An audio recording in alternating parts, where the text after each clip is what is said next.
IMac, India middle east Europe economic corridor.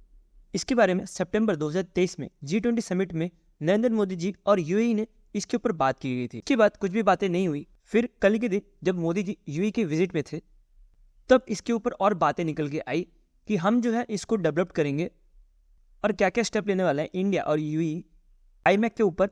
इस video में हम इस चीज़ को समझेंगे और इंडिया और यूएई के बीच में जो इंपॉर्टेंट फैक्ट्स हुए हैं उसके बारे में भी। पहले तो हम आईमैक के बारे में समझते हैं। India middle east Europe economic corridor, ये इकोनॉमिक कॉरिडोर इंडिया से यूरोप को जोड़ेगा। आप मैप में देख सकते हो, ये जो रूट है ये जाएगा इंडिया से यूएई में, यूएई से फिर सऊदी अरेबिया, सऊदी अरेबिया से इजराइल और इजराइल के बाद मेडिटेरेनियन सी पार करते हुए ग्रीक पहुंचेगा और ये यूरोप में जाके एंड हो जाएगा। ये जो कॉरिडोर है इसमें इंडिया से जब यूएई जा रहे होंगे तो इस केस में सी रूट यूज़ की जाएगी और इसमें जो शिपिंग होगी वो बोट के थ्रू होगी। उसके बाद यूएई से इजराइल तक जाने के लिए जो रूट यूज़ किया जाएगा वो या तो रेलवे होगा या तो रोडवे होगा। उसके बाद वापस से जो है शिप को यूज़ किया जाएगा और मेडिटेरेनियन सी से होते हुए ये शिप जो है यूरोप यूनियन पहुंचेगा। ये आईमैक का रूट जो बनाया गया है ये काउंटर करने के लिए बनाया है जो चाइना का one belt one road initiative है इसको। इवन आप ये न्यूज़ भी देख सकते हो, जो आईमैक है वो एनहांस करेगा रीजनल कनेक्टिविटी और प्रोवाइड करेगा काउंटर टू चाइना का बेल्ट एंड रोड इनिशिएटिव को। पर अभी के लिए इस रूट को जो है सिर्फ इंडिया और यूएई जो है डेवलप करने वाला है। यूएई अपनी तरफ से जो रोड कंस्ट्रक्शंस है या रेलवे है ये करने वाला है और इंडिया जो है अपनी तरफ से पोर्ट्स है उसको इंटरेस्टेड डेवलप करने जा रहा है। लेकिन इसके बाद और कोई दूसरी कंट्री ने ये अनाउंसमेंट नहीं किया है कि हम जो India middle east economic corridor पे कुछ भी काम करने वाले हैं। इसका कारण बहुत कुछ है। अभी जो इजराइल और हमास में वॉर चल रहा है उसके कारण, और अभी जो मिड ईस्ट में जो टेंशन है इसके कारण भी अब तक इसके ऊपर किसी ने भी कोई भी स्टेप लेने का अनाउंसमेंट नहीं किया है। पर इंडिया के फॉरेन सेक्रेटरी विजय का ये कहना है कि ये जो है आईमैक जो है एनहांस करेगा रीजनल कनेक्टिविटी और बूस्ट और स्ट्रॉन्ग करेगा रीजनस लिंक जो भी नेशन जो है इन्वॉल्व होगा इस के अंदर।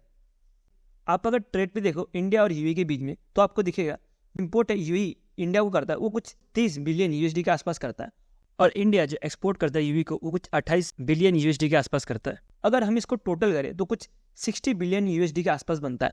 कि आईमैक बनने के बाद ये ट्रेड और भी ज़्यादा बढ़ेगा। अब कुछ बेनिफिट्स देख लेते हैं कैसे ये कॉरिडोर इंडिया और मिड ईस्ट को प्रॉफिटेबल कर सकता है। पता होगा जो गल्फ कंट्रीज है इधर जो है सबसे ज़्यादा ऑयल रिजर्व मिलते हैं। इसी वजह से अगर ये कॉरिडोर बन जाता है तो इंडिया को ये बेनिफिट होगा कि इंडिया को जो है ऑयल रिजर्व रखने की जरूरत नहीं पड़ेगी जितना ऑयल रिजर्व अभी प्रेजेंटली इंडिया रखती है उस हिसाब से। इवन गल्फ कंट्री को भी पता है कि जो ऑयल की डिमांड है वो फ्यूचर में कम होने वाली है। जैसे कि ईवी बढ़ रहा है, जैसे कि सोलर पावर प्लांट्स बढ़ रहे हैं और सारी कंट्री जो है रिन्यूएबल एनर्जी की तरफ शिफ्ट हो रही है। इस कारण की वजह से इनको भी पता है कि जो ऑयल की डिमांड है वो फ्यूचर में कम होने वाली है। ये कॉरिडोर बनने के बाद गल्फ कंट्री को पता है कि जो शिप रूट से प्रोडक्ट्स आते थे उसकी डिपेंडेंसी कम हो जाएगी। इसमें जो है गल्फ कंट्री को बहुत ज़्यादा फायदा होगा। कैसे बेनिफिट कर सकता है यूरोप यूनियन को, सबको पता ही होगा। जो यमन के हाउदीज है ये कंटिन्यूसली रेड सी पे अटैक किए जा रहे हैं और ये जो रेड सी है इसको ब्लॉक करने की कोशिश की जा रही है। इसके साथ ही जो सोमाली के पायरेट्स है ये भी कंटिन्यूसली अटैक करते रहते हैं जो भी यहाँ से शिप जाती है उसके ऊपर। तो इस कॉरिडोर की वजह से जो भी अटैक्स इस शिप के ऊपर होती है वो नहीं हो पाएगी इन फ्यूचर, जो कि बहुत ज़्यादा हेल्प करेगा यूरोप यूनियन को, इवन इंडिया को भी ट्रेड करने के लिए। साथ ही ये भी बोला जा रहा है जो आईमैक है ये और चाइना का जो बेल्ट एंड रोड इनिशिएटिव है इसका एक अल्टरनेटिव बन सकता है।